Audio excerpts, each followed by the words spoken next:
রকম পরিস্থিতি সৃষ্টি করতে চাইলেও, কোনো ষড়যন্ত্র করতে চাইলেও জনগণের ঐক্যবদ্ধ প্রতিরোধের মুখে কেউ টিকবে না ইনশাআল্লাহ। মাননীয় আমির, একটা প্রশ্ন ছিল, সেটা হচ্ছে যে আমরা দেখেছি যে আপনার দলকে নিবন্ধন বাতিল করে এবং আপনার দলকে বিদায়ী আদেশে নিষিদ্ধ করা হয়েছিল। এই বিষয়গুলো আলোচনা হয়েছে কিনা এবং সেটা কবে নাগাদ উঠতে পারে, বা আপনাদের প্রকাশ রাজনীতি করছেন এবং আপনাদেরকে বড় রাজনৈতিক দল, আপনারা সামনে কি প্রত্যাশা করছেন, বা ডক্টর মোহাম্মদ ইউনূস উনি আপনাকে কি প্রত্যাশা দিয়েছে, আশ্বাস দিয়েছে?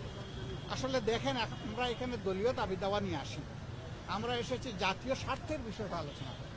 সেই জন্য দলীয় বিষয়গুলো তো আছে, এগুলো থাকবে। আর বড় কথা হচ্ছে যে কেউ আমাদেরকে নিষিদ্ধ করে দিলই বলে আমরা নিষিদ্ধ হয়ে গেলাম, এটা আমরা মনে করি না। কারণ শেষের দিকে সরকার এমন অনেক ভুল কাজ করেছে যেটার মাসুল হয়তো এই দেশবাসীকে দিতে হবে, সরকারকে তো দিতেই হবে, এটার বুঝাই দেশবাসীকেও টানতে হবে। সেই রকমই একটা বিষয়।